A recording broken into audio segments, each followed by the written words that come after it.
hello, everyone, and welcome back to the Dynasty Wonderland podcast with me, your host, the Mad Chatter Ryan MK, and with me, once again, the March Heron, Aaron Stewart. Welcome again. Thank you for joining the Tea Party. Well, thank you for having me back. At this point, I don't even know if I'm a guest anymore. Nah. That's why I'm rolling with the March Heron stuff. I'm like, he's part of the Tea Party now. We got not the greatest nickname I've ever come up with, I must admit, but it fits a little bit for now. But that's exactly why I do it, because you're just part of the crew now. What was a one-person crew. So thank you for always being willing to come on, because I love having you.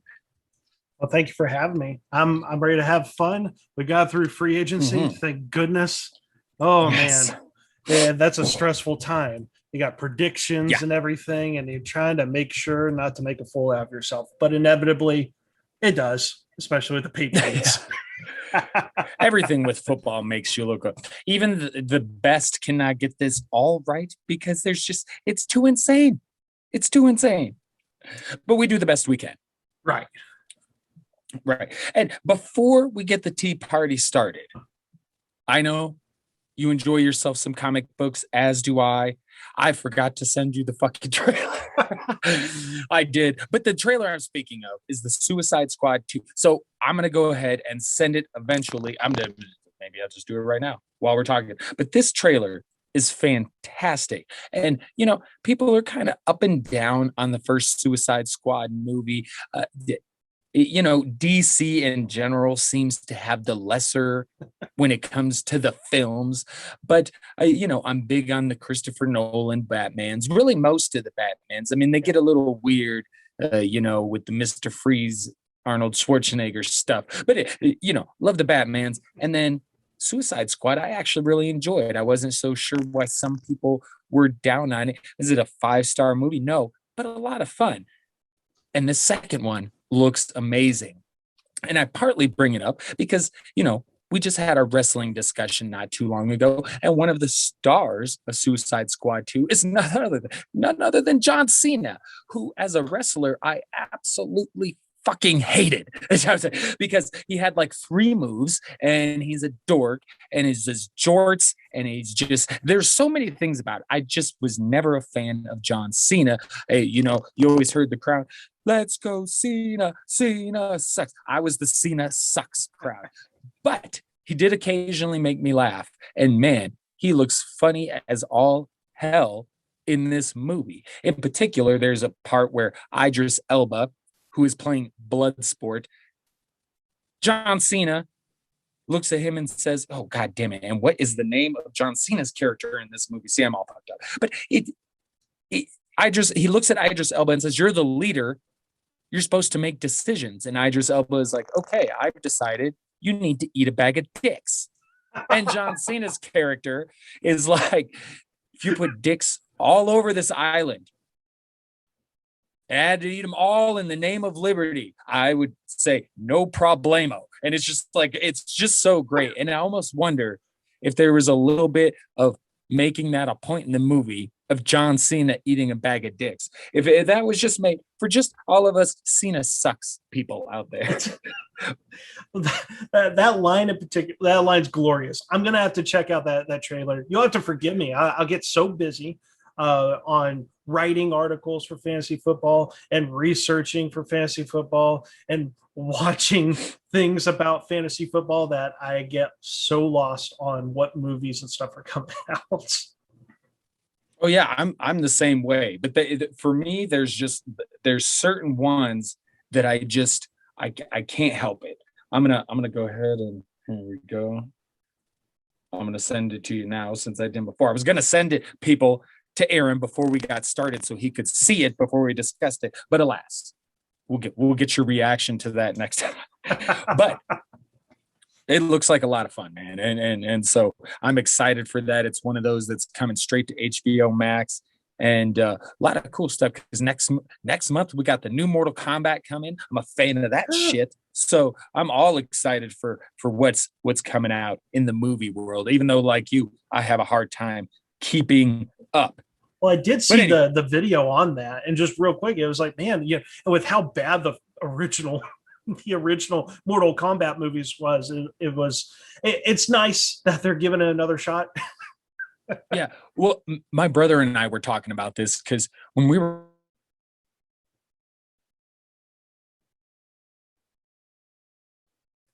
it holds up a little. Like it's nothing spectacular, but I do like it. It didn't really dawn on me when I was younger seeing it in the theater. But you do look back and you go, like, it's cool and all, but like it's supposed to be Mortal Kombat. And that was like a Street Fighter movie. You know what I mean? Like, if that makes any sense. So, like, the trailer for this new Mortal Kombat, man, it feels like Mortal fucking Kombat. And so I'm excited for that. Awesome. I But can't yes, wait. so no, me neither. Mortal Kombat, Suicide Squad 2. Got my love hate relationship with John Cena, but I am excited to see it. The Peacemaker. That's who he's playing, the Peacemaker.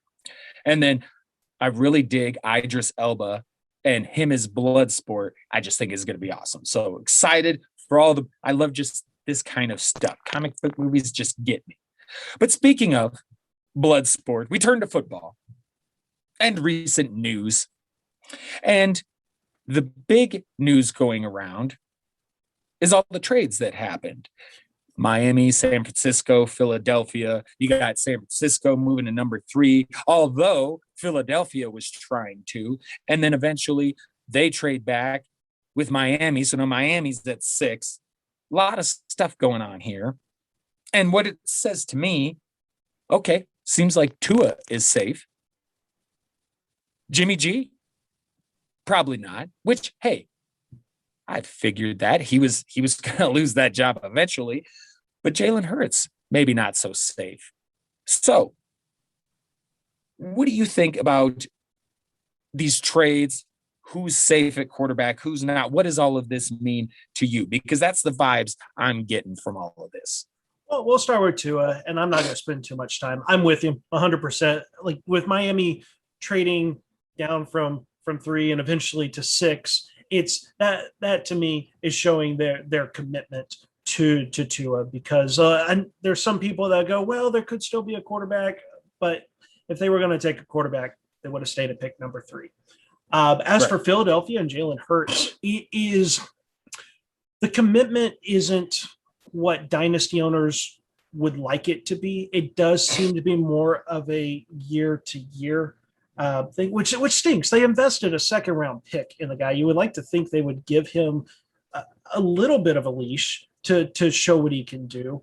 But for people that are like, yeah, the Eagles could still take a quarterback. No, like let's cut the crap on that. I think I saw someone like still talk about how Miami could also draft a quarterback. It's like, just, come on, guys. Like they traded down. If they wanted a quarterback, they'd stay at 3. But this upcoming season, it's Jalen Hurts season. And you know what? In the NFL, we know you have most players only have 1 year to show what they can do. So with Hurts, it's wheels up. I've written an article on what I think about him for the 2021 season. So I'm rooting for him to succeed. And make sure to check that out on playerprofiler.com. You can find both of our written content on that site. Make sure to follow Aaron on the Twitters. I forgot to mention that. Aaron Stu09 on the Twitters. And it's very good points. I don't foresee either. It is kind of interesting that, because I did read something about maybe Philadelphia views Hurts as a backup. They drafted him to be a backup, not to be Wentz's replacement. Things went south with Wentz, blah, blah, blah. So, but like you said, now they're not going to be doing that. So we'll see how Jalen Hurts does this year. And, you know, maybe they do have some questions about him. But if they're not going to go after a quarterback, he's going to have this year to prove himself. Yep. And sometimes that's all they get. And sometimes for players, that's all they need. Absolutely. So, and then Miami. Oh, yeah. Oh, no, yeah, go sorry. ahead. No, go ahead. I'm probably jumping the gun. I was going to talk Jimmy G, but we'll get to him. Let's stick with Miami here. I just feel like there is some people who wonder if them trading back up to 6 was not for a quarterback. Because, like you said, if they wanted to do that, they just would have stayed at 3. Yeah. But they move back and then they move up again. Some people think this indicates a one Kyle Pitts. What do you think? I'll say that's that combination of him and Jaceki at tight end. Oh my goodness. Good Mm, luck. Good luck trying to defend that NFL defenses. But I right. think the major thing on that one is in their mind, it's starting to become clear that the start of this draft is going to be Trevor Lawrence, Zach Wilson, and Justin Fields. The latter two, they may be flipped, but it seems that it's going to start three quarterbacks. And for Miami, I think the trading back up may have confused people because at first it was like, sweet, they got 2 extra first round picks. They're doing smart team building. Why trade up? It's possible that their commitment to Tua allows them to potentially take their number one guy on their draft board. If they were like, we're set Right. at quarterback, we know that quarterback's going to go off the board, they may have a pretty good idea. You don't make trades like this unless you have a good idea of what's going to happen in those Right. first 5 picks. So with Miami, they're going to be happy because whatever they know, they just know that they're going to get their number one target. Hmm. I like it. I like it. And then moving on to who were we moving on to? San Francisco. Yeah, with Jimmy G, like that Yes, is, Jimmy G. yeah, we're And starting. reported. Oh, Oh no, sorry. go ahead. I've just another quarterback chain reaction again. It was like free Mhm. agency's done. We think things are calm, and now it looks like the domino effect's about to begin again. Right. And there was some people wondering, does this mean the Patriots go after Jimmy G? And I had read they weren't interested in Jimmy G. We'll have to see how that goes. But it does seem like they're doing a lot to try and help Cam Newton this year. So I kind of expect Cam to be the starter.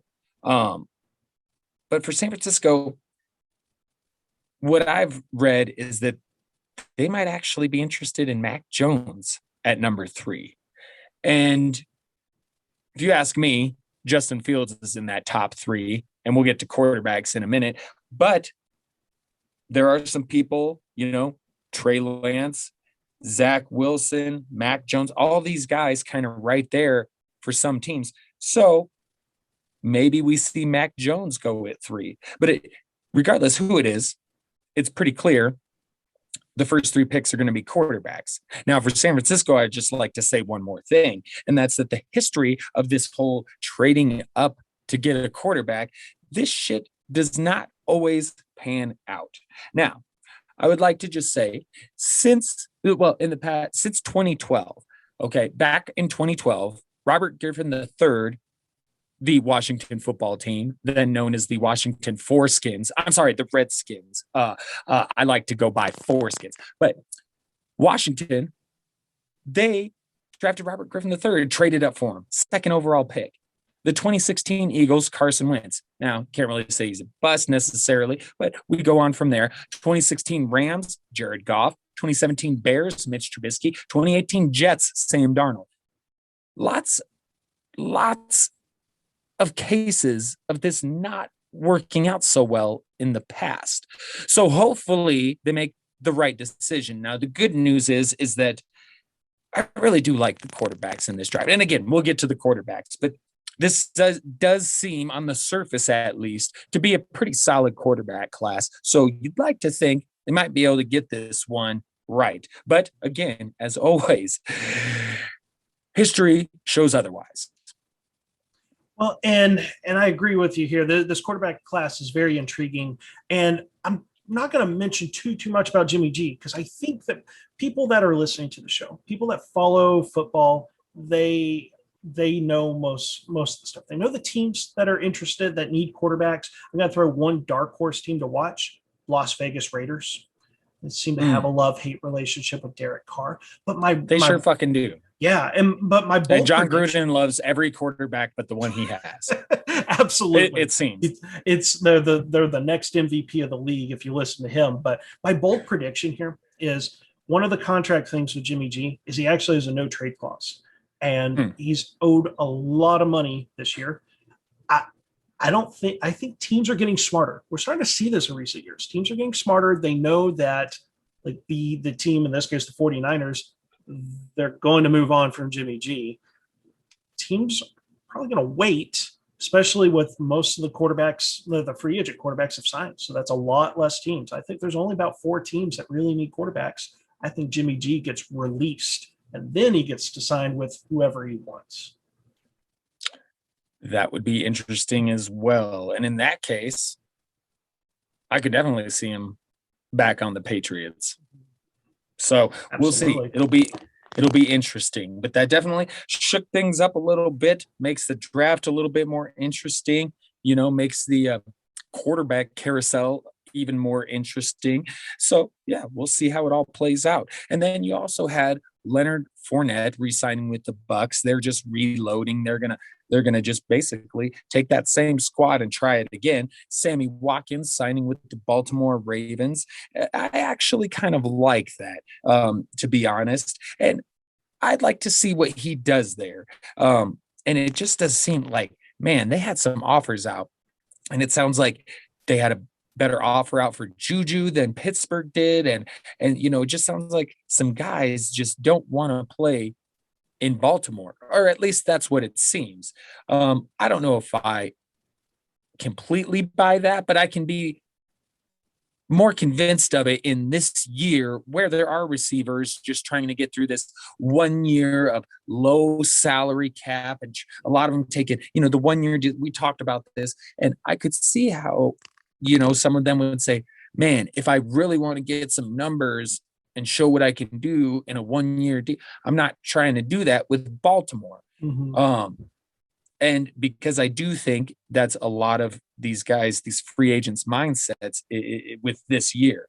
But overall, what are your thoughts on Watkins, the reloading of the Bucks? Anything there you find particularly interesting? Well, I'll start with the Tampa Bay Buccaneers. A really good job by the GM. He brought back all 22 starters.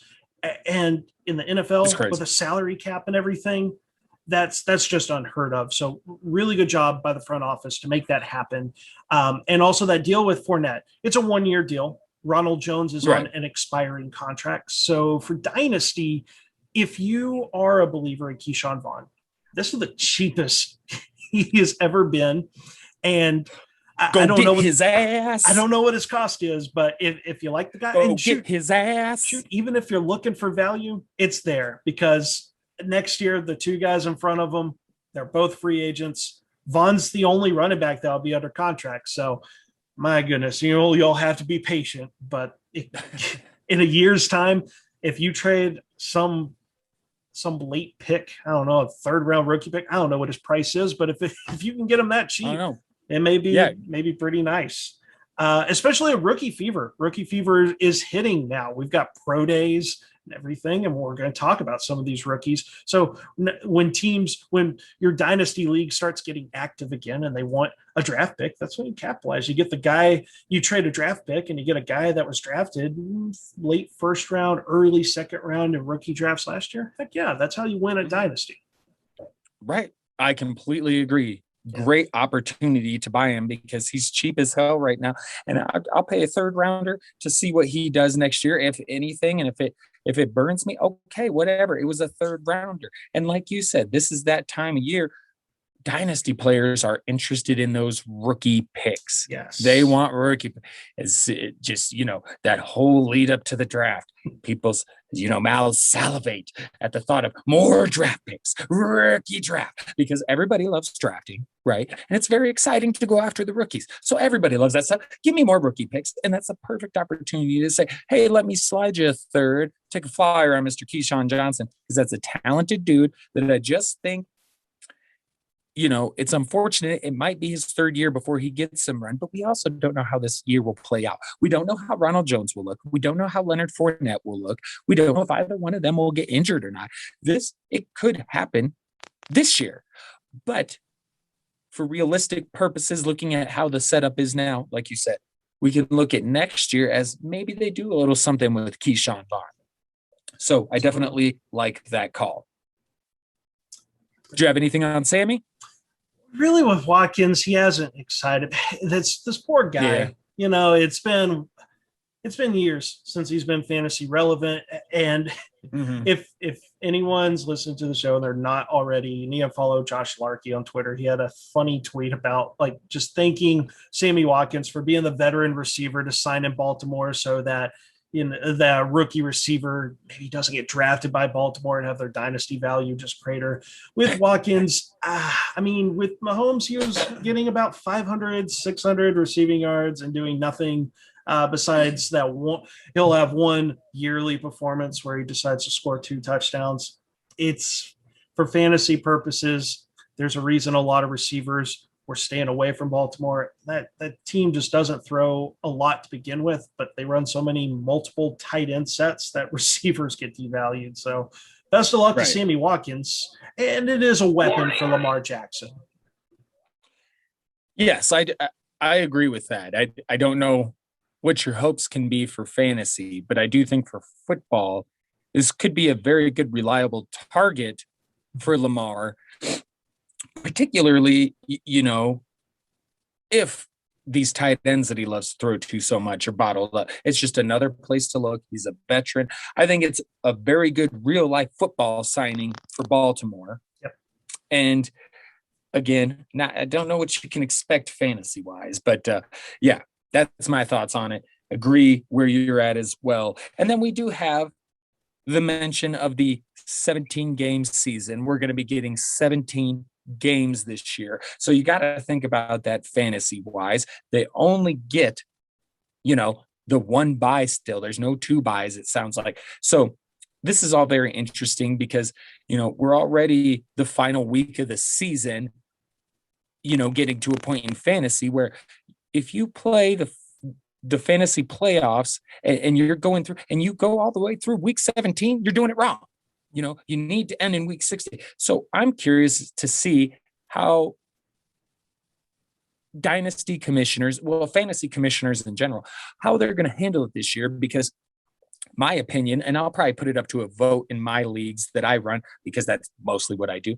But in my opinion, I think this is a case where you got to leave it where it is for the first year to see what those final 2 weeks, what that extra week is like, I guess I should say.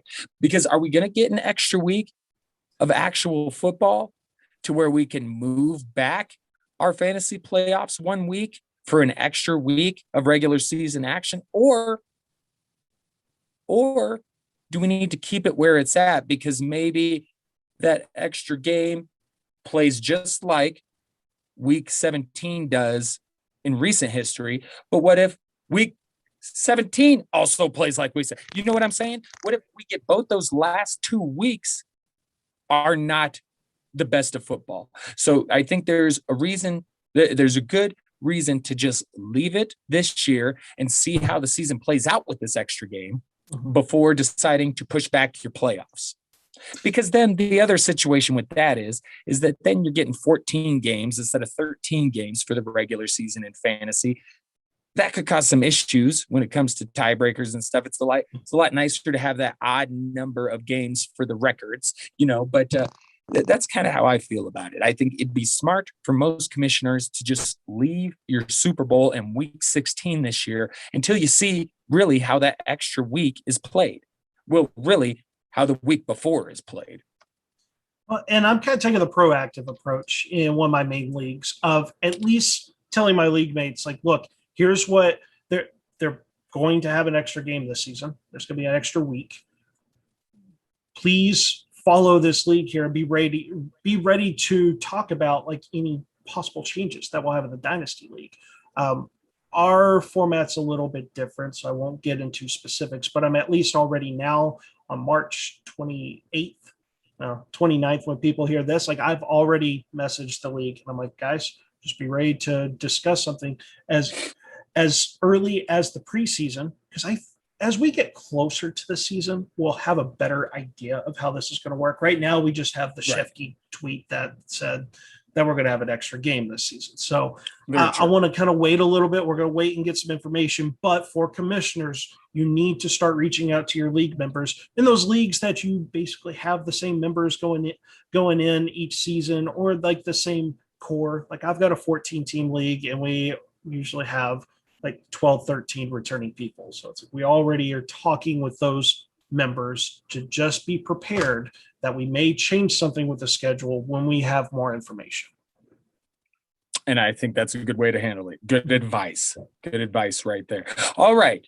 Wrapping up the news, we got to get into some rookie chatter, talk about some of these rookies that we've kind of been, alluding to. And just so everyone knows, if you haven't seen it yet, this was pretty much Alvin Kamara's response to the 17-game season. This is pretty much what he had to say to the NFL. You suck, you jackass. Yeah. Let's get into some rookie chatter. The chatter, the heron, back to talk some rookie nonsense. But before we do, Aaron was so nice to point out to me during the break that I had said Kerryon Johnson when talking about, or no, what did I say? Johnson. Keyshawn Johnson. When I was talking about Keyshawn Vaughn. Goodness, I don't even have, I must have been thinking about the old school wide receiver. That's all I could think of. But next time, Aaron, point it out to me. It's okay. Hey, Ryan, you said Keyshawn Johnson. I think you meant Keyshawn Vaughn.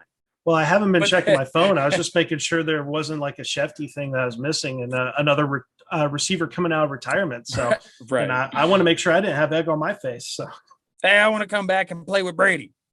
I can see it. Okay, so we get into the rookies. Now, I found obviously this year it's a lot different. You don't have the combine. So there's some players we don't have complete profiles for. And that's shitty. It sucks because for people like us, we follow the analytics. Okay. And I've got a little something for that here coming up.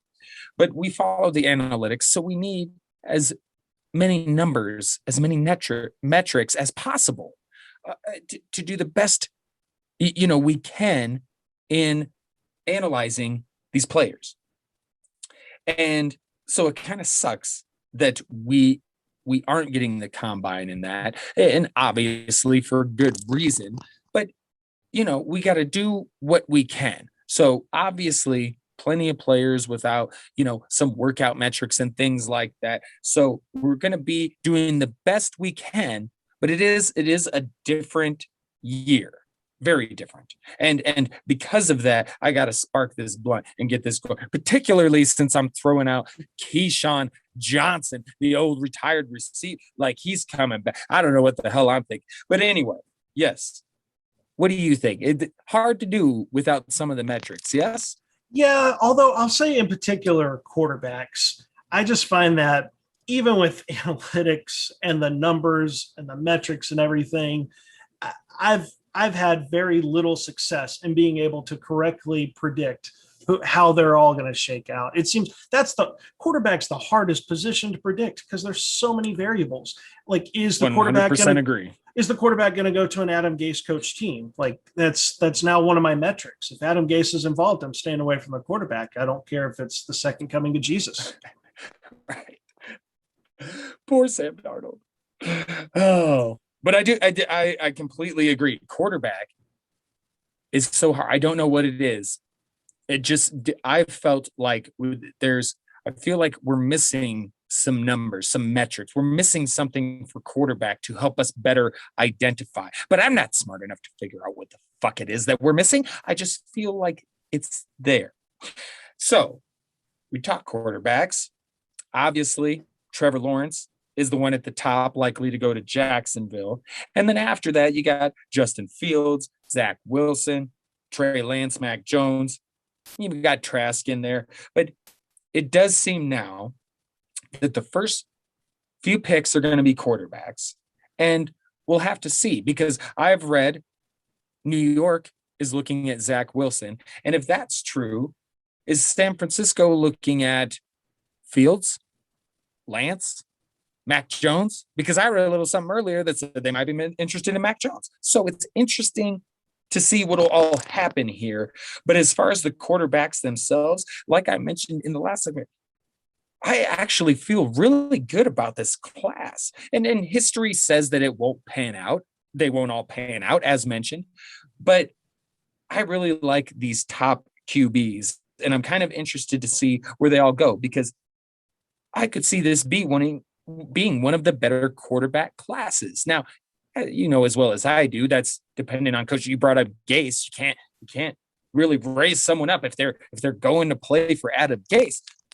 But depending on landing spot and things like that, I could definitely see most of these guys playing well, being starters in the NFL. What do you think? Who are some of the ones you like? I find Trey Lance very intriguing, but I really do. I like Zach Wilson. I mean, saw some of the stuff from his pro day.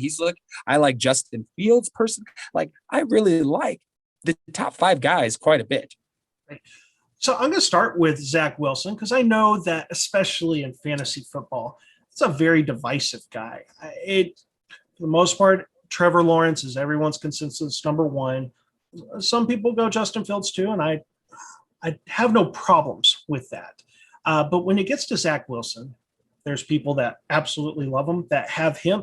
Some people probably have him over Trevor Lawrence, but it's Zach Wilson seems to be number 2 for most people, but you see him as low as number 5. Some people may even put him below Mac Jones. It's all over the place with Zach Wilson, and I get it. Like, as you mentioned, we're analytics guys. We look at the numbers. One of the things we look for in players is we want to see guys produce early and produce at a high level. And Zach Wilson, it was kind of shaky for a little bit until this past season. He put together a remarkable season. Now, actually, he did have a high breakout age. He had a 19.1, 91st percentile breakout age.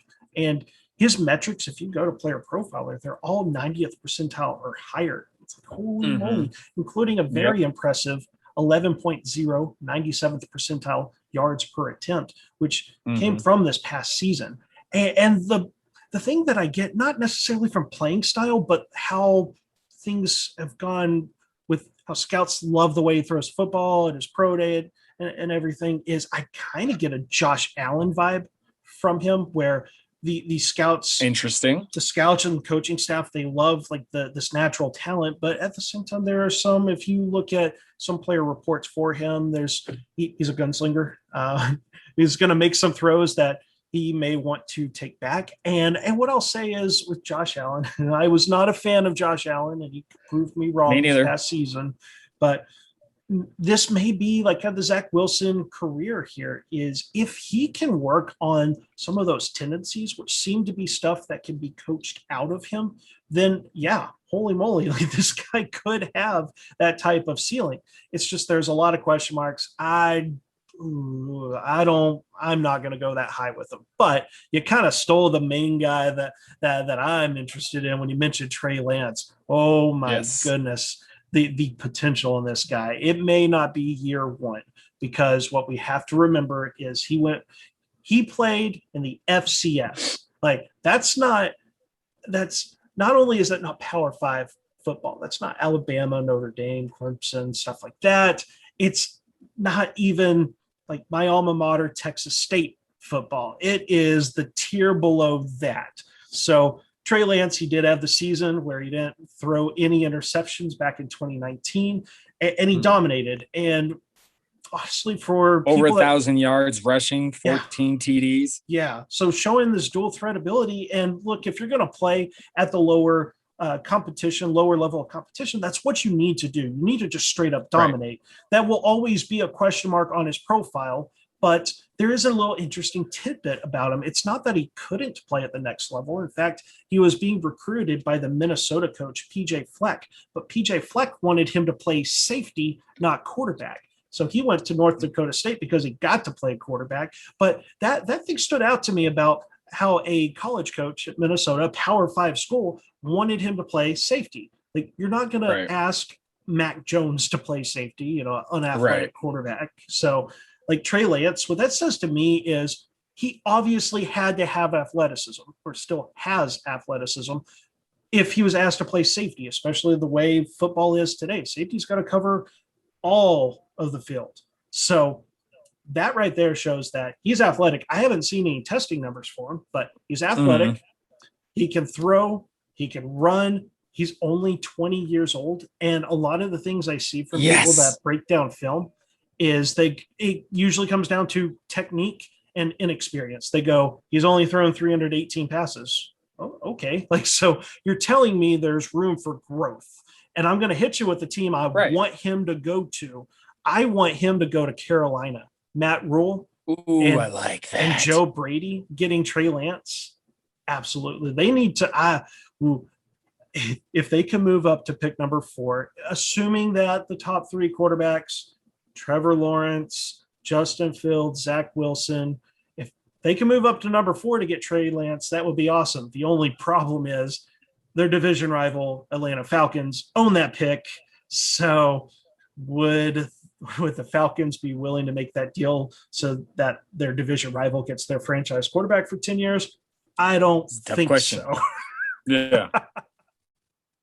I do like the landing spot, though. I really am interested to see how this plays out, because after Trevor Lawrence, it is kind of, I mean, it does seem like the Jets are leaning towards taking Zach Wilson, but it's kind of a crapshoot after that. And I really like Lance. He's young. He's got the rushing ability, because that's another thing I was going to bring up is when it comes down to it, with the rookie quarterbacks and being, how iffy it is, how hard it is to really kind of nail down which ones are going to be productive. Mm-hmm. I really aim for the ones that have rushing upside. And I do that in general, but I've wrote about it, spoke about it, but quarterbacks with that mobility, and it doesn't have to just be they run for a bunch of yards. That's helpful. But even Aaron Rodgers, who only rushed for 100 and some yards this past year, just the ability, like he and a Russell Wilson, to extend the play and move around outside the pocket and wait for a receiver to get open, that's adding value. It just is. And, that's something that you can't put on paper or anything like that.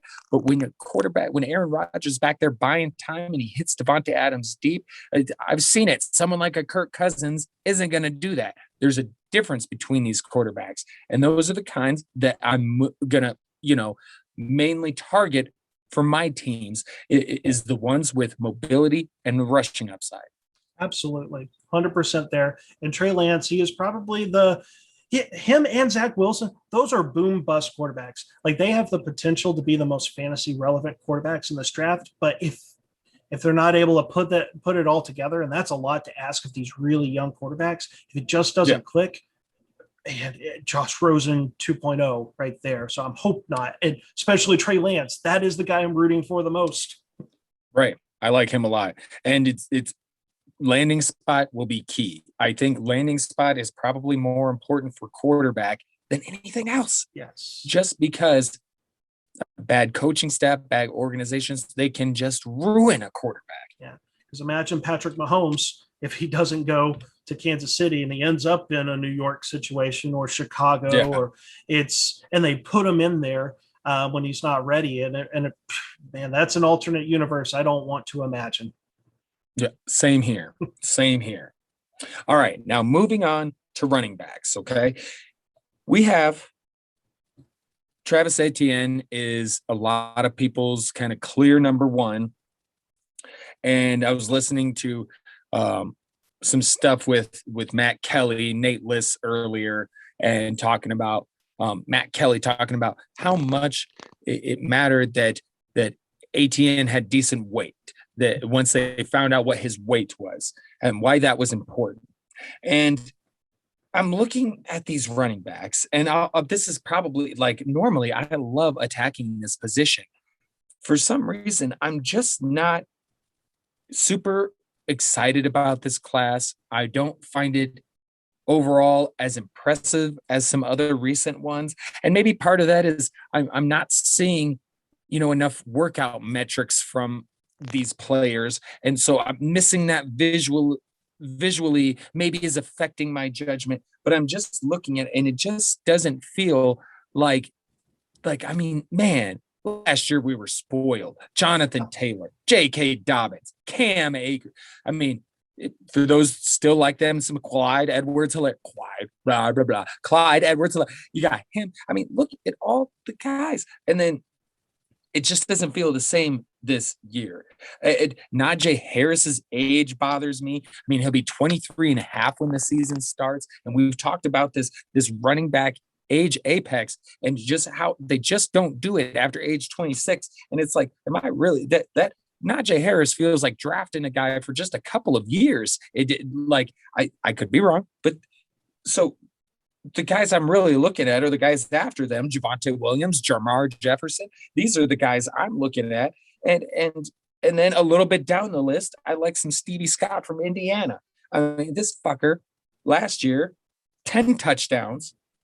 Oh, I'm sorry, 10 plus touchdowns in all 3 years of his career with Indiana, and so I kind of like some of the stuff on this guy's profile. But again, this goes back to we don't have all the metrics and things like that. So even Javonte Williams, Jamar Jefferson, guys that I kind of like, it's hard to tell because we don't know how athletic they are. We don't know how fast they are. But if I'm going to look at this, I'm probably going to agree that Etienne's at the top. But for me, I like Williams and Jefferson. What are your thoughts on this class? Because I don't honestly have a ton. This is the one position where like I would really, really love those juicy workout metrics. And I mean, you want them for all positions, obviously, but like I just feel like, man, you can tell so much from a running back with those, and it bothers me that they're not here. So perhaps that is why I'm a little bit more down on this class. Is there anything you could say to enlighten me, to pump me up, to get me a little more excited there? Certainly. Well, we're going to start with addressing kind of the elephant in the room here, and that's this class seems underwhelming, especially compared to last season. And the big reason for that is the top two guys, whether you go Travis Etienne or Najee Harris, it doesn't matter. Those guys shockingly came back to school after having productive junior seasons. And when we were doing rankings for last year's rookie running backs, Etienne and Najee Harris, they were behind like a lot of those guys you talked about: Jonathan Taylor, DeAndre Swift, J.K. Dobbins, Cam Akers. Those guys were in front of Etienne and Najee Harris on so many rankings. I can't recall any rankings where the two 2021 running backs were ahead of those four. And even some people, Clyde Edwards-Helaire with the insane production at LSU, they would have bumped him over Najee Harris. So it's one of those, it's underwhelming because it really is. There isn't this like junior running back that doesn't have a lot of wear and tear on the tires there. But the consensus top three, like joining Etienne and Harris, is Javonte Williams. Williams is very, very interesting. I've had plenty of very smart people that I trust in fantasy football that watch this stuff more than I do when it comes to rookies tell me that you don't need to sleep on Javonte Williams. This guy is serious. And actually, North Carolina's got their pro day tomorrow, if I'm not mistaken, or later today. So the 29th, by the time people listen to this podcast, we'll already have metrics out for Javonte Williams. Jamar Jefferson, as you mentioned, that guy is a bit of a wild card. Shout out to Cody Carpentier. He was the guy that first brought him to my attention. Like I said, I try to follow rookies. That's hard during the season. I stay very busy. I got to stay on what I know best. I'm good at dynasty stuff with the people that are already in the league. But he brought Jamar Jefferson to my attention. But one of the things, too, is on Player Profiler, they have a big board under their Dynasty Deluxe, which shows you the average like draft position of these guys. And Jamar Jefferson is projected to go around pick 150. That could change. But right now, like that's late fourth round. That draft capital would concern me if that's where he ends up going, because that's in the like Chase Edmonds area. And man, you don't want your number 4 running back in this draft class to be Chase Edmonds, where you're waiting year after year after year to maybe get a productive fantasy season.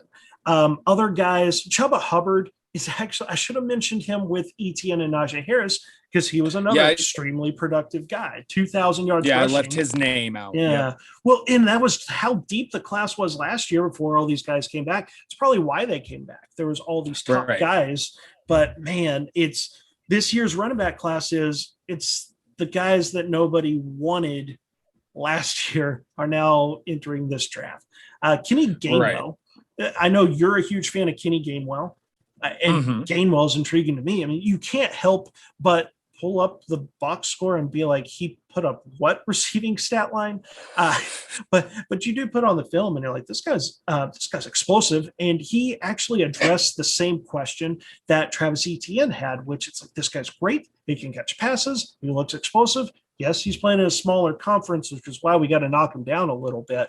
But he did come in slightly over 200 pounds. At 5'8", he was 201 pounds. He hit a 30.6 BMI, 59th percentile. We can work with that. That is just good enough. Just like with ETN weighing in at 215 pounds and running a 4.50 40-yard dash. It's like, okay, they gained weight and they're still fast. We can work with this. Right. Now, my deep sleeping running back is everyone remembers last season, James Robinson, this undrafted free agent running back, came out of nowhere and if you got him in your rookie drafts, he may have won your league just off the value of that. There's one guy this year that kind of looks like the 2021 James Robinson. Now, note to people listening to the show, I'm not a film grinder. I don't watch film at all.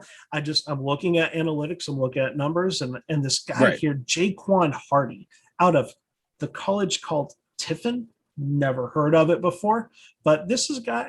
Will he be drafted coming from a college like Tiffin? I don't think so. I'm maybe 7th round.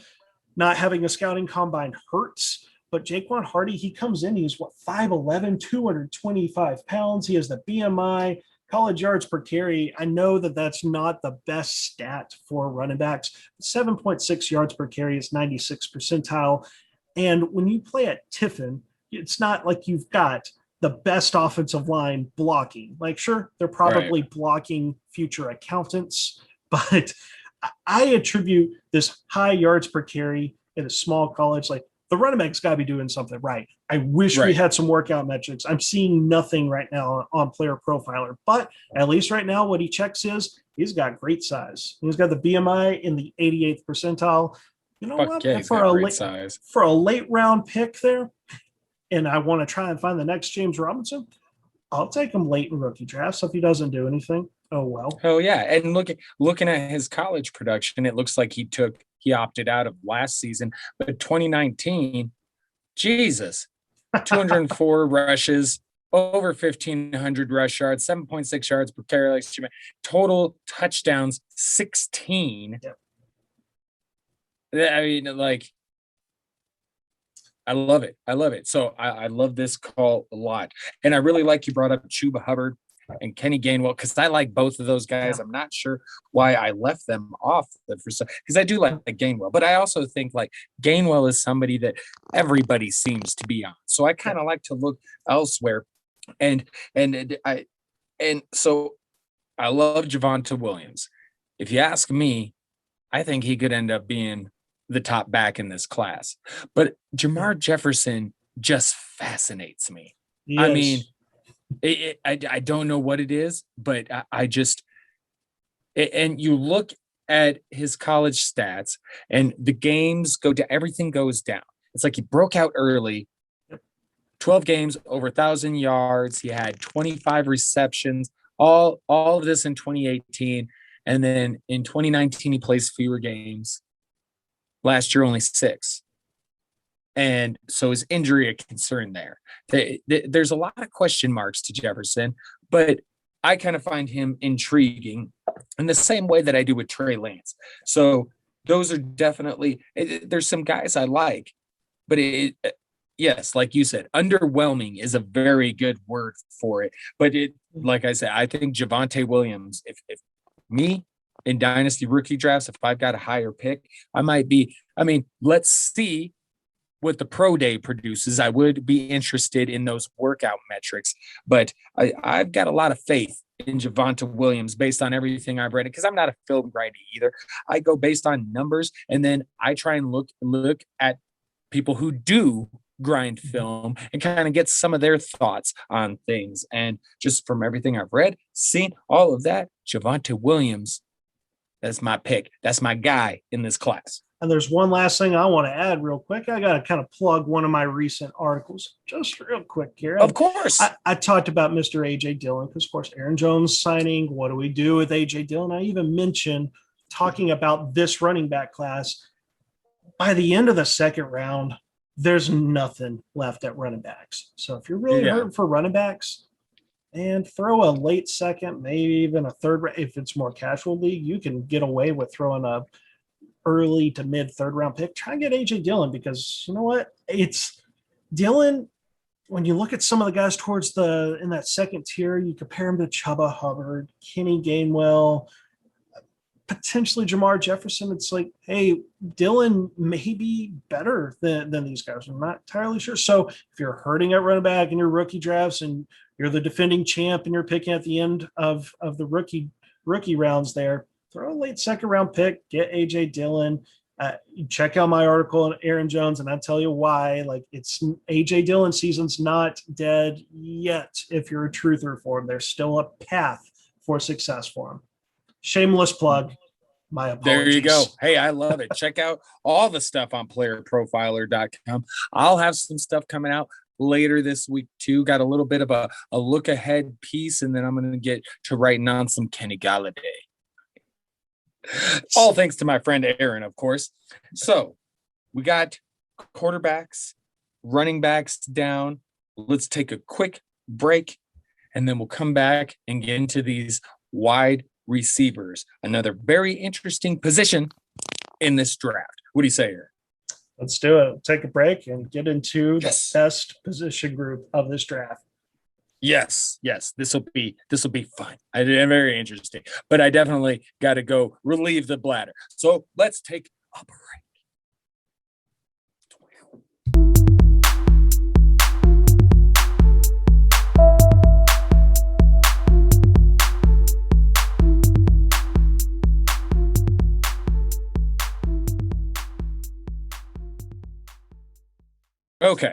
Okay. We are back. Bladders are emptied. Good to go. Good to get into the wide receiver portion of this rookie chatter, because this is a little bit more exciting to talk about than the running backs. Now, first off, I'm going to take over for just a sec and go on a quick rant, because I'm fading Devonta Smith. I don't care. I'm okay if I'm wrong. See, I'm diehard analytics and metrics. And if it's taught me one thing since I've really got into it, it's that the most important thing it can do for you is help you avoid bus. Okay. I never rostered any Kevin White. Okay. Because I followed the analytics. And of course, that means at times you will miss out on outliers, because there will be those exceptions. But for the most part, you're going to be drafting producers, not busts who are out of the league in a few years. Blah, blah, blah, blah, blah. Okay, so point is, I'm okay being wrong if Devonta Smith is an outlier. Everything I'm looking at says red flags, red flags, red flags. And I know we talked off pod and you mentioned he might be a bargain. And I will, of course, allow you to explain. But to me, I more often than not, avoiding these kinds of players works out. And so I'm going to continue to do that and not even worry about this dude. And no matter how far he falls, I probably will not have him rostered at all. Now, please explain your thoughts, because I do agree there's a point where he's worth taking for sure. I'm not still going to do it. That's just me, but I do agree with that. So what do you think, Aaron? Well, I think my stance on Devonta Smith is that before the whole draft process, I mean, during this past season where he won the Heisman Trophy, it's the negative on him was he's too skinny. He doesn't have enough weight, and that's what makes him an outlier. I agree with you on that. What I want dynasty managers to be careful about is to take his weight to count against him twice for the same issue here, because recently it came up that he once again didn't weigh, and he told reporters, yeah, I'm 170, but he didn't actually weigh himself. So, of course you go, if you weigh 170, why not step on the scales? So probably means he's not 170. And I've seen people push him down the rankings, and it's like, whoa. That process isn't correct. Like you should have already had him at a certain point because of the weight. Like, don't push him down again because of the same issue. It's we correct ourselves when like a player like Travis Etienne actually answers the question, well, how much is he going to weigh? Is he going to crack 200 pounds? And Etienne was 215. It's like, awesome. That was our one big problem with Etienne from the analytics side. And it's like, we will move him up because he was able to prove that the one knock that we had on him was a non-issue. So I just want dynasty managers to just be smart about it. Wherever you have him in your rankings, you shouldn't be moving him down because of his weight again. Totally agree there. And I think what that is there's a good chance some of that is people that had him higher because they weren't concerned about the weight until they actually were concerned about the weight. Right. But for me, it's a good collegiate player, but I'm just going based on history. Yep. Looking at the numbers, these kinds of players better off fading. So I'll continue to do that. But I do agree with all of your points on Devontae Smith. Now, when it comes to the rest of the guys at the top, you got Jamar Chase, Rashad Bateman, Rondale Moore. You got some other guys. Terrace Marshall's one. Jalen Waddle. So some of these guys are pretty interesting. Now, I'm really interested in Rashad Bateman. I feel a lot to like about this guy. There's a couple of concerns, but man, I look at his profile and then I watch some highlights and I'm like, holy crap. And I know that's not in any way like film watching or anything, but it's another one of those we don't know because we don't have any workout metrics for him. But 6'2", 210 pounds, 88th percentile college dominator. Now, yards per reception, not the greatest, but college target share, 87%, breakout age, 95th percentile. Minnesota is one of the few college teams that I kind of picked. I've had this discussion before, my thoughts on college football, but I pay a little attention to the Gophers. And dude just intrigues me, and I'd like to see more. I'd like to see, again, some workout metrics. And landing spot is key with as is with most rookies. But I think when you look at these receivers, Jamar Chase feels like a given, right? Yeah. And then after that, you're kind of looking, and I think I got to go Bateman. But I also like a lot of these guys until we get to, you get past Elijah Moore and you look at Diami Brown, if I'm even saying that right. Tylan Wallace is kind of interesting. I like him. But Amon-Ra St. Brown, I mean, I don't know. And Jalen Waddle, I wrote this down. Sorry, I forgot to mention this when I mentioned him earlier. But he averaged over 80% catch rate his entire collegiate career. That's insane. Did you steal my notes? I had that down there too. That's look at that. Same way. That's awesome that we both are. I should have, you know what? We'll pretend I forgot that. And you just use it in your argument. That I never remembered that I was going to say that. You just go ahead and you bring that up again. But so I do like Jalen Waddle a lot. But right up there at the top, I feel like if you can't get Jamar Chase, Bateman's the guy. So what are your thoughts on at least at the top of this wide receiver class? Well, certainly Jamar Chase for me is hands down like the 101 of the receivers. Like I still remember watching the national championship game and watching him play. and this is like, I enjoy a good college football game, but some of the players I'm not actually, I don't know a whole lot about them until I'm starting to prepare for rookie drafts. I could have sworn the guy was like 6'4" because he makes those.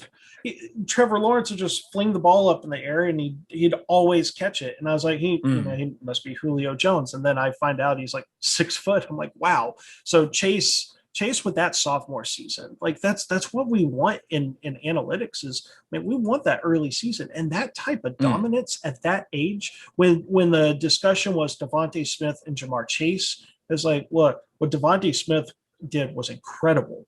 Don't get me wrong, but what Jamar Chase did at a much younger age is more incredible to me than Devontae Smith, who at that point was a finished product in college. And I'll kind of transition to Devontae Smith's teammate, Jalen Waddle.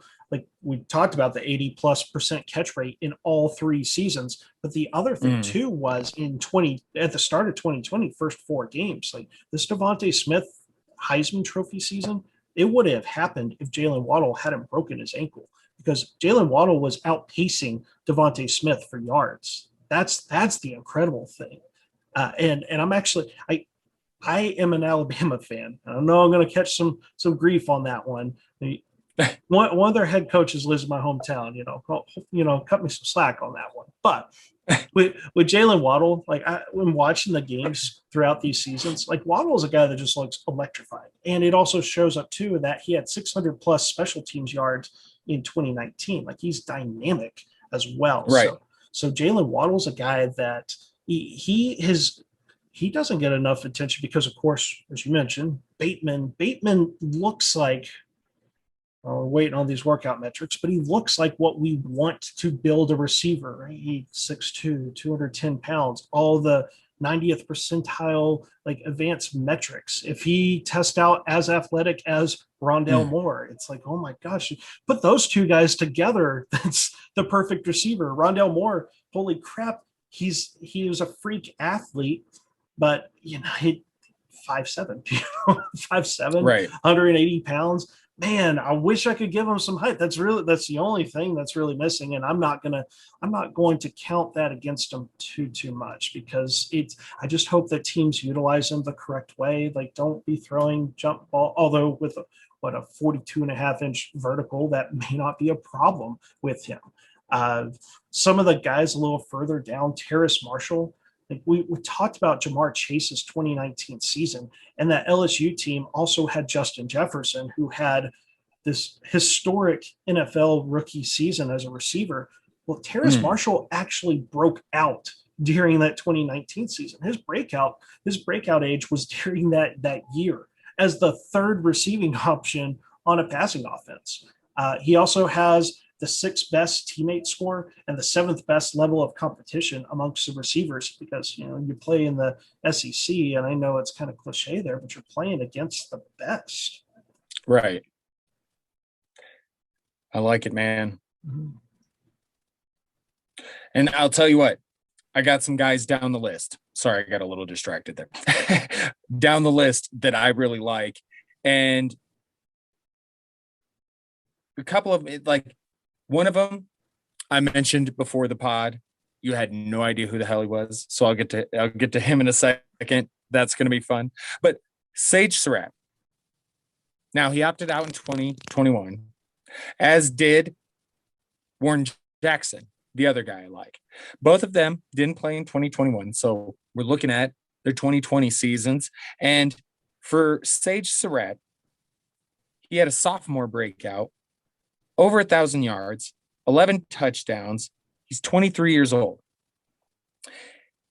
I was watching some highlights of this dude, and man, right landing spot, right QB. I really like this guy in the later rounds of rookie drafts. Warren Jackson is another one. He had a junior breakout, opted out in 2021. He's 22 years old, over 1,000 yards in that junior breakout season, 8 touchdowns.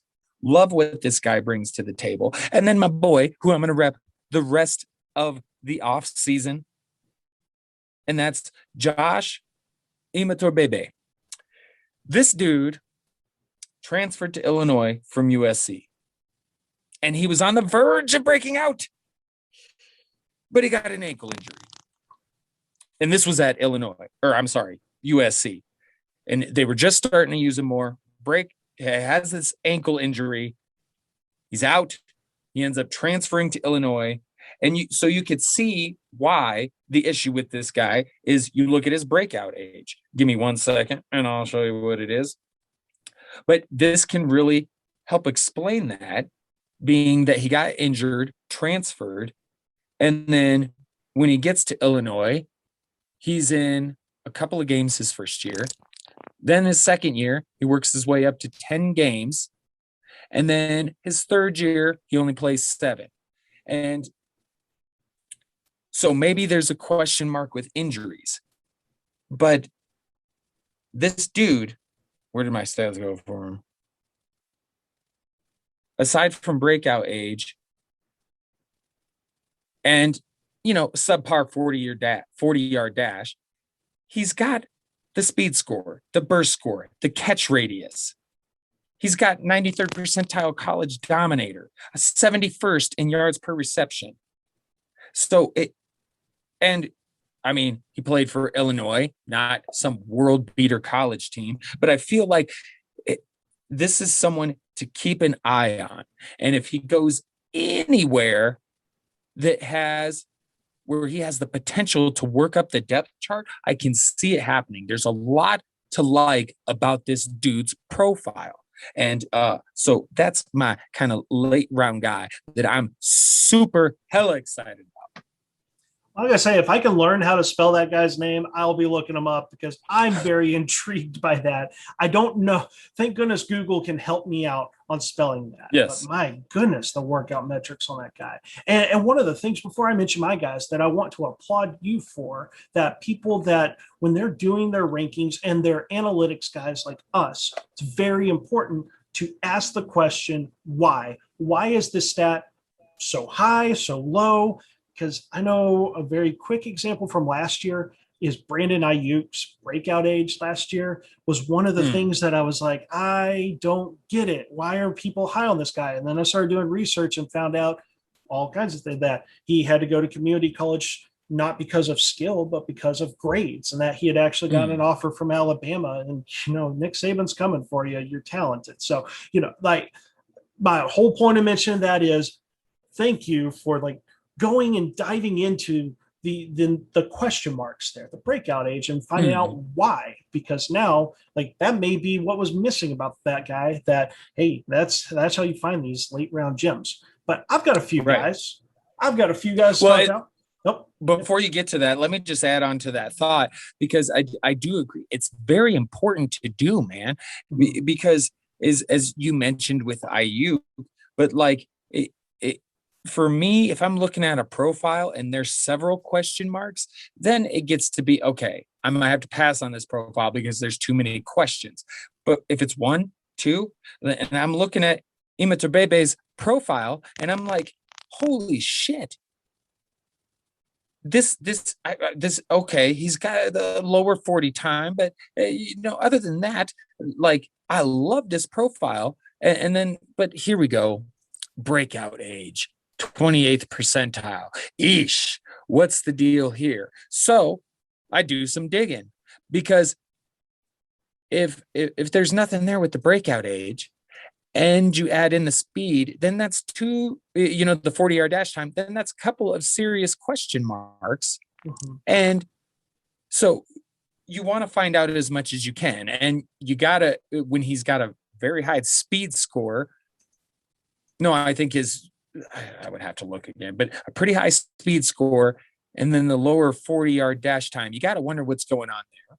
Right. And then, so you look at it and you say breakout age, and I'm like, okay, this makes sense now, because he transferred from USC after an ankle injury. You could see why it would take him some time to get going. Looks like he dealt with some injuries in his final year, but the breakout age aspect then makes sense. And, like you talked about with Ayuk. So it's very important to do that, because you can miss out on a player if you're not careful with that stuff. If you're looking at a profile and it looks damn near solid, but there's a question or two, look into that question or two and try and understand why it's there. Is there maybe a good reason that you can kind of strike that off and kind of forget about that? So love that you mentioned that. Sorry to cut you off. Please continue on. That's right. So the first player we're going to talk about, you had actually mentioned already, and that was Warren Jackson out of Colorado State. And the reason I mentioned the college, in particular, Colorado State, in the NFL right now, there are 9 active players who came from Colorado State. 4 of those 9 are wide receivers. Most notably is Michael Gallup, but also that includes Rashard Higgins for the Browns, Preston Williams of the Dolphins, Olabisi Johnson of the Minnesota Vikings.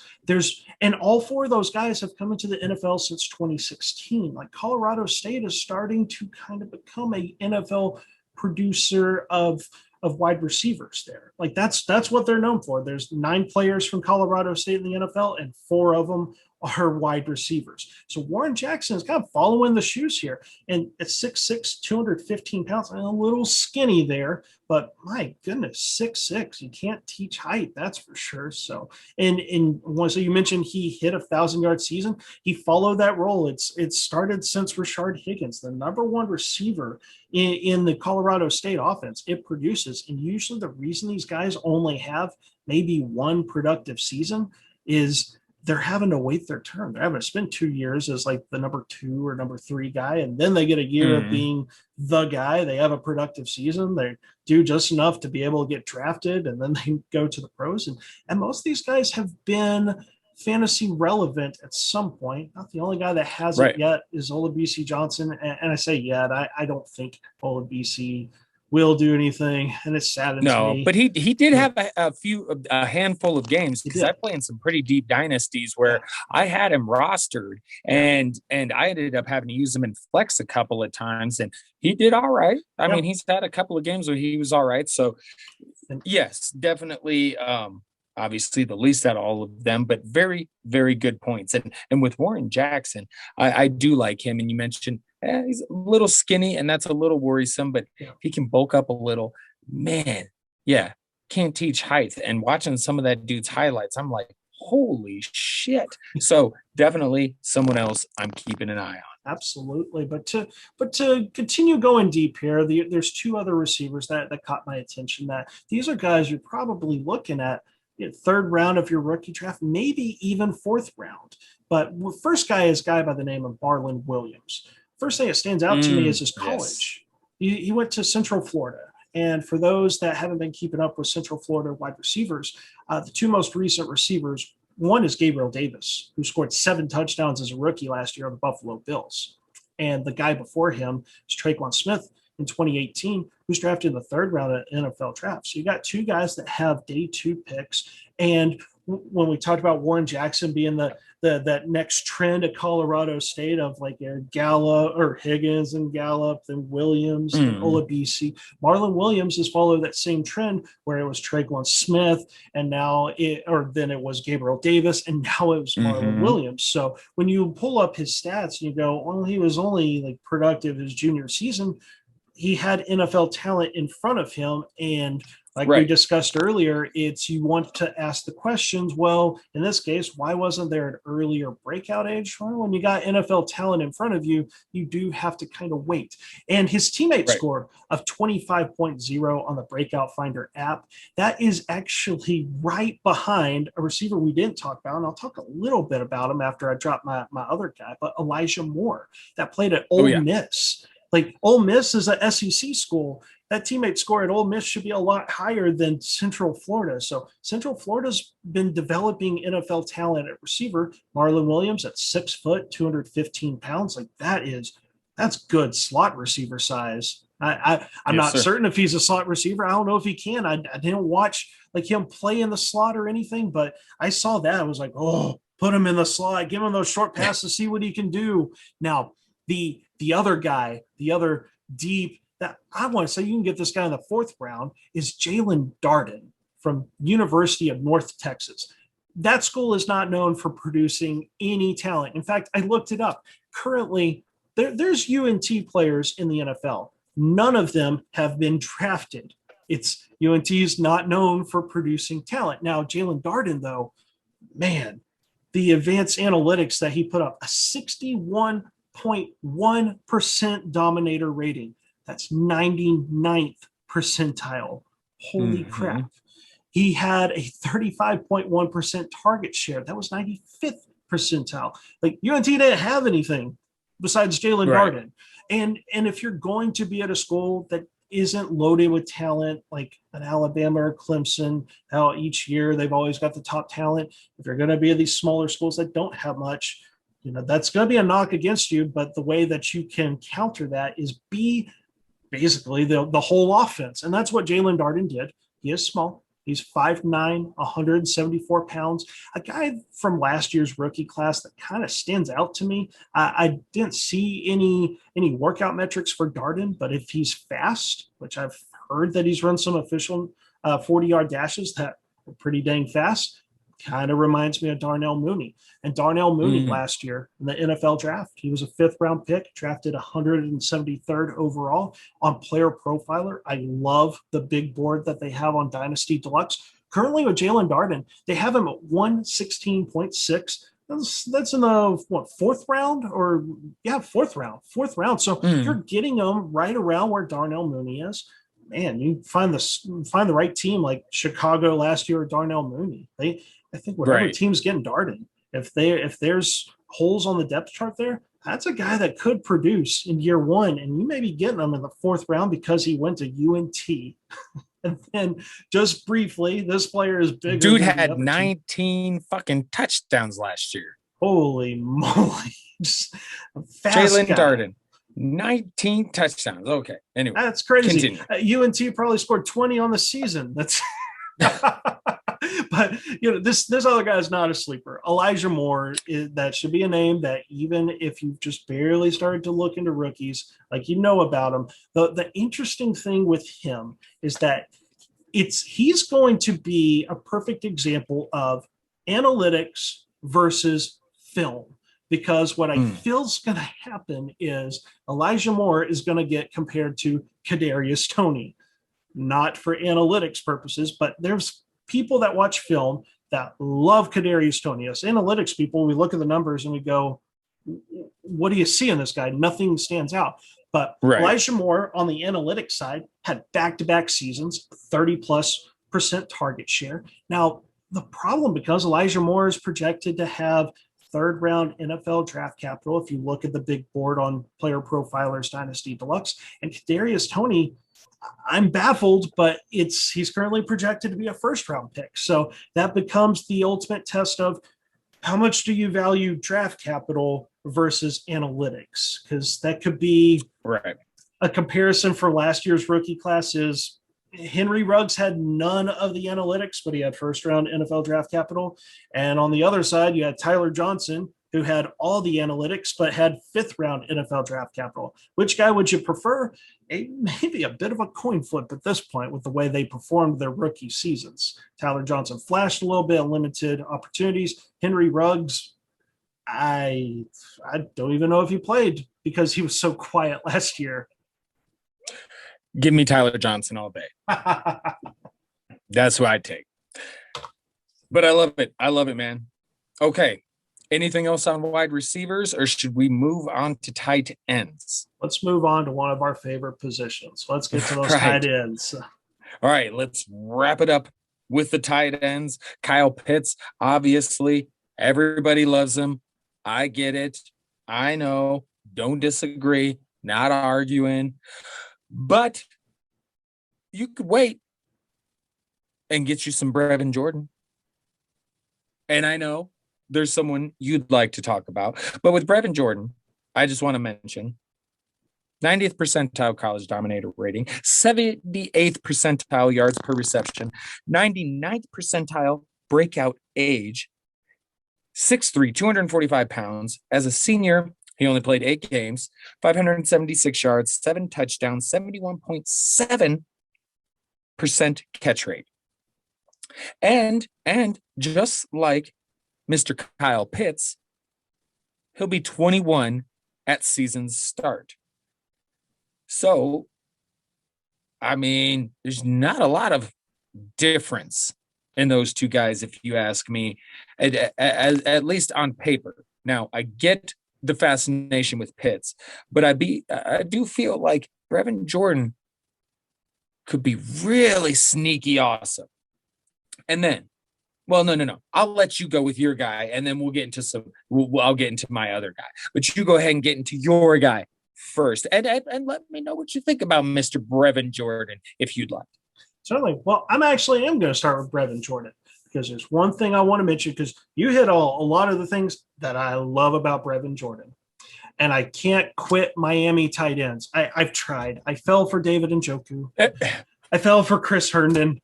I said, yep. Not again, never again. But Brevin Jordan, you see the analytics, and it's like, holy crap. Like, I hope the guy tests well. Everything I hear is he should test well. And it just wouldn't be a podcast appearance from me if I didn't fit in Jonnu Smith just once into the podcast, because Brevin Jordan, 6'3", 245 pounds. Jonnu Smith, 6'3", 248 pounds. Jonnu Smith had top-notch workout metrics. If Brevin Jordan tests athletic as we believe he will be, along with the insanely high 90th percentile college dominator, the 99th percentile breakout age, Jonnu Smith was 100th percentile breakout age. Like, I'm telling you, on Player Profiler, if he goes and does all the workout metrics and those bars are up high, his number one player comp is going to be Jonnu Smith. He will be a clone. Yep. He will be a clone of him. So Brevin Jordan, Jonnu Smith clone. Love it. But my guy in this one, this tight end class, the guy I'm about to mention, reason I love him so much is take the tight ends from last year's class. That was a bad tight end class.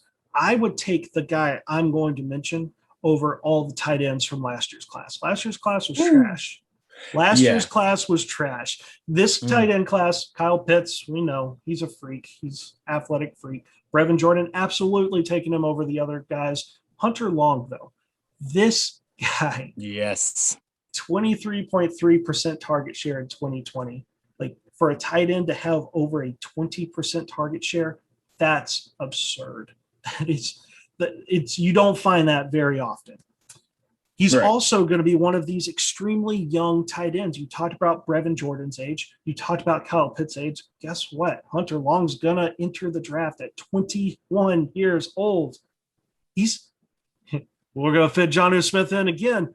Hunter Long gets drafted day 2 on a 4-year contract. He'll enter free agency as a 25-year-old, just like Jonnu Smith. Who knows? Maybe at that point, tight ends will get a 4-year, $80 million contract.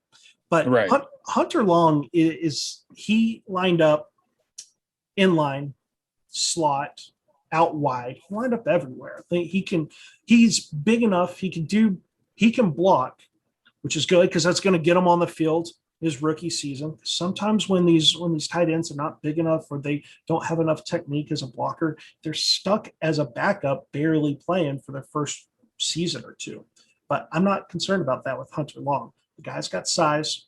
The guy's good. The guy can block. He can catch. He can do it all. I believe he's going to, day 1, he's going to come out and start producing. And the tight ends last year, Adam Troutman, we like him in the analytics group, but that's still a guy that came from, I'm blanking on his college, but some small college. Hunter Long produced in a Power 5 conference. So with tight ends, and the best thing too in this class is with all the receivers we talked about, it's a deep quarterback class. Running backs are going to go as well. Kyle Pitts, you'll have to draft in the first round if you want him, and I think that's our number one reason why you and I don't particularly like him in rookie drafts. Not that he's a bad player; he's fantastic. But look, tight ends going in the first round of rookie drafts, just in recent history, David Njoku, Evan Ingram, TJ Hawkinson, Noah Fant. Are any of those owners happy that they drafted him in the first round? Maybe the Hawkinson owner, but they're still kind of waiting for that. Like, I'm pretty happy with Noah Fant. I didn't draft him at all. I traded for him in a couple of leagues, so I probably did it the smarter way. Yeah, but that's what you do. I'm pretty happy with Noah Fant. Yeah, And I feel I I'm got happy some with high Fant. hopes for Fant. I'm happy for Fant, and I did the same thing that you did, where I didn't draft him in the first round. I got him in a trade. Like, but that's like drafting tight ends in the first round. It's the only way it works for Kyle Pitts is he has to be top 3 tight end day one. And anything less, and it's like that was a waste of a first round pick. I've seen it where people talk about in dynasty rookie drafts, they're going with him 103, 104, and I'm like, that's okay. Insane. I mean, you do you, but like that, I'm not, because we didn't even talk about Pat Firemouth. I know the player, I just can't pronounce the dang name, but the Fryermuth. Yes, his name's fun to say. Good old Penn State. Penn State produces these freak athletes.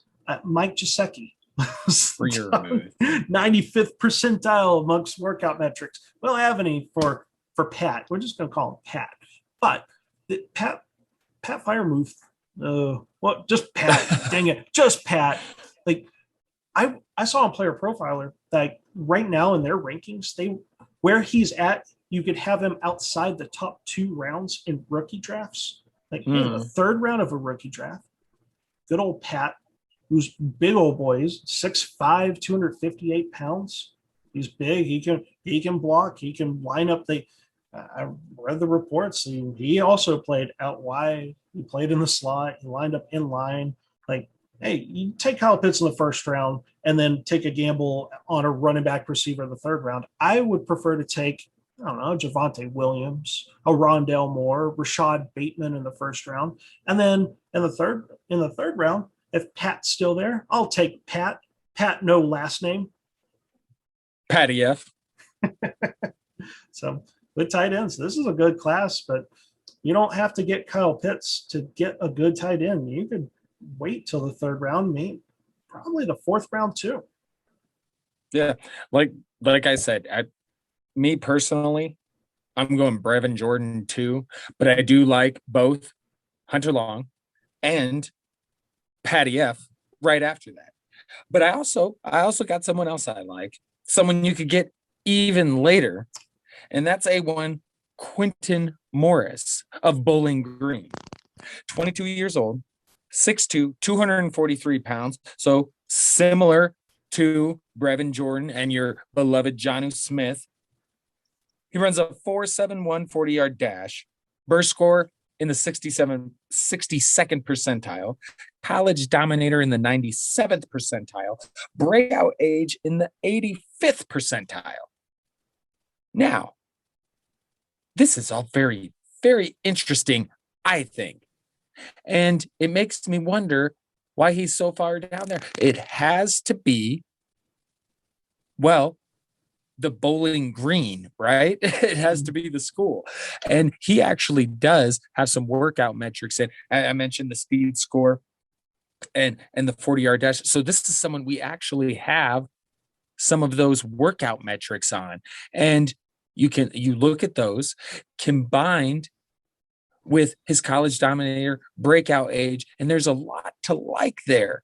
And maybe he goes late, and you got to worry about that with, well, any player in the draft going on day 3. That's always throws up the question mark. But there's still been plenty of producers, and man, we'll just have to see how it plays out. But there's so much to like about his profile. So hopefully he can get drafted, and hopefully he can get into a decent landing spot where there's not a ton of competition, so that he can kind of grab the coach's attention. Because I've got a little bit of faith in Mr. Quentin Morris. Well, and there's one other Bowling thing. Green. There's one quick thing about him that I just discovered is that these past 2 seasons, he has had an excellent target share. We talked about how it's so rare to find these target shares 20% higher for tight ends, right? And you go, okay, well, what happened the year before these past 2 seasons, right? The 2018. Oh, yeah, that's right.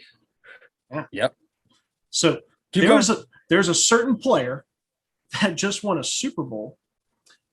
His name's Scott Miller. Scott Miller in Bowling Green from 2016 to 2018, he had target shares of 20% or higher for 3 straight seasons. And then when he left after the 2018 season, that whole offense switched to focusing around Quentin Morris. So we're talking about this is an alpha guy.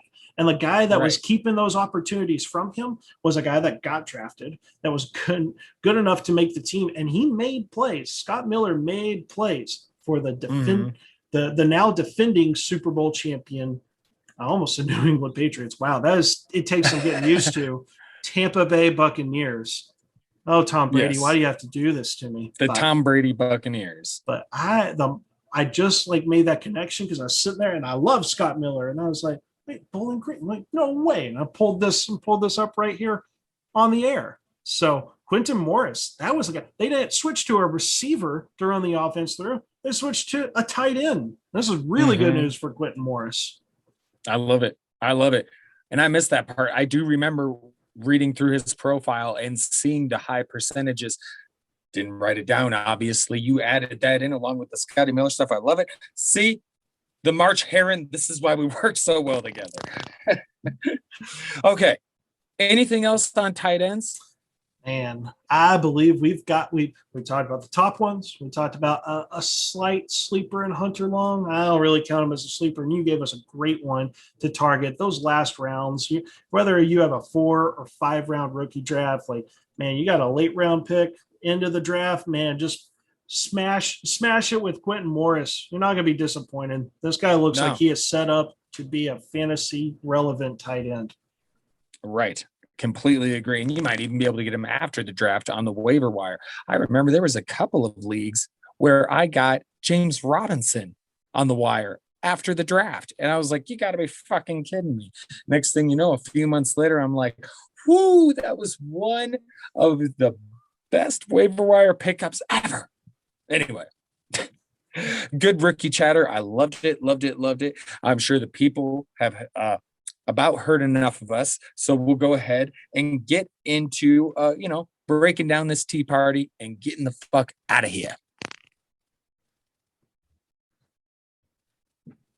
All right, let's go ahead, wrap this tea party up.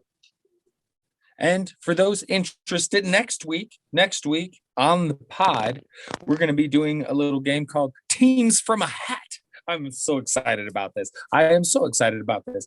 And we're going to do AFC next week, and then we'll go NFC the week after that. And I'll be pulling teams out of a hat. This hat, as a matter of fact, I love this hat. It's really a very Mad Hatterish hat. And so we'll be pulling team names out of a hat. And I wish I had remember the little plastic football helmets you used to get in the quarter machines? I wish I had those. We could use those. But alas, we'll use paper and written names. And we'll go through and we'll just kind of discuss, each team's position as we come up to the draft. What are their team needs? What would we like to see from them? What are some of the landing spots some of these top guys could potentially go to? So that's what we'll kind of do, a little fun stuff leading up to the draft, because, hey, we're getting there. And Aaron, did you have any final thoughts on everything we've discussed? I've got one quick final thought here, because we were laughing our asses off the recording here, because we decided to dig a little deeper in Quentin Morris, because we noticed this guy had 0 touchdowns despite a target share of over 35%. It's okay, well, man, was he just unlucky to not score touchdowns? No, it turns out Bowling Green quarterbacks threw 1 touchdown in 5 games last season. 1 touchdown. And Quentin Morris just wasn't lucky enough to be the one guy to catch a touchdown. Did everything else in the receiving game, but poor Quentin Morris. If you're just looking at the box score, you're missing out on this guy. Yeah. That is funny, because I didn't miss that too. And that part I did not know. 1 touch, and it's like I also said off pod, you got to remember these smaller schools, it's also got to be taken into account the quarterbacks that are throwing some of these guys the ball, because there's some pretty shit play with some of those teams. No offense or offense, whatever. So anything else, Aaron? Anything else, my friend? I believe that's it. We have covered all 4 positions. of rookies, and I believe that people listening to this, if they hadn't prepared for rookie drafts, we gave them everything. We talked about the names they've definitely heard about, talked about the kind of the deeper names. We even gave them the extremely deep names, guys coming from schools that we didn't know existed before this year. Right. Correct. Love it. Well, I do have a little something before we get out of here, non-football related, because that's just how I roll. And it concerns space because I'm a big lover of space. I watch, like I'm telling you, this Discovery Plus app, man, I love this shit. It is fantastic. How the universe works, like all this stuff. I just get a kick out of it. And there's an asteroid that NASA's been keeping a close eye on. Apophis is the name, which is based on an Egyptian god, I believe, the god of chaos. Yes, Apophis. And so this one they were worried was going to be a little bit too close to us, but recent calculations show that it won't hit Earth. Okay, for at least 100 years. Okay, so for the next 100, we should be in the clear from Apophis, the god of chaos asteroid. And I don't know where you're at on space stuff, but me, it's not just the space, it's the idea of aliens. I mean, we've seen recently the Pentagon admit they've got videos and a program and all of this, and I find it all fascinating. And I love to talk about it. And I don't know personally how there couldn't be something besides us out there. I mean, if you look at what we believe to be the beginning of the universe, which is like almost 14 billion years ago, and then you look at when life was first found on Earth, and that was like 3 point something billion years ago. So you look, there's like a 10 billion year gap between life on Earth and the beginning of the universe. Nothing? You're telling me nothing happened in that time? It's just, I personally feel like the universe is probably a lot more like Star Wars than any of us realize. And as a matter of fact, I just think that maybe Earth is just kind of like we're the black sheep of the universe. Like they're just kind of like, yeah, we don't really fuck with the human. Sometimes we go there and visit because there's some cool shit to see, but we always tell everybody like don't fuck with the locals because the humans they're just kind of crazy. So just go look at the mountains and shit and leave the humans be. And then you got the jokester aliens that are out there pulling people up in the spaceship and probing them and stuff. And, they're just sitting there laughing their ass off high on space weed, just probing the humans in the ass. Like, so that it sounds great. Just a little bit of my thoughts on I'll say my takeaway on this asteroid is you said it's named after the god of chaos, right? Yeah. And that's telling you something when an asteroid named after the god of chaos comes this close to Earth in 2021 after the year we had in 2020, which was just filled with chaos. And even the asteroid's like, nah, I'm good. Right. The asteroid said, no, I'll check back in 100 years. We'll check it. We'll see then. And if there's aliens out there, we probably keep them at bay because they know if they mess with us, they're going to get canceled. So true.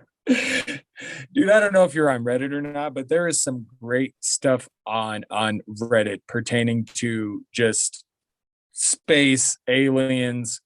One of my favorites is called Shit Americans Say, because while I'd consider us very cool Americans, some of them, man, they really make us look bad, man. They really do. And I don't know why I'm subscribed to that, other than it is funny, because and you do wonder, some of it's so bad, you're like, they've got to be trolling, right? Like, there's not anyone that's that stupid. But I think back to all my jobs in the years of the restaurant industry, and I can recall some quite stupid people. So I guess I shouldn't be surprised if there's really Americans saying shit like that. But anyway, I digress. Thank you, Aaron, for coming on. I very much appreciate it, man. And hey, we got to quit putting it as just coming on. I mean, you're part of the crew. You're part of the tea party, dude. So we'll just plan on every week until you get tired of my madness, if that ever happens. Well, sometimes, as much as I like being behind the keyboard typing up articles, it's nice to be able to get a voice out there and talk about these players.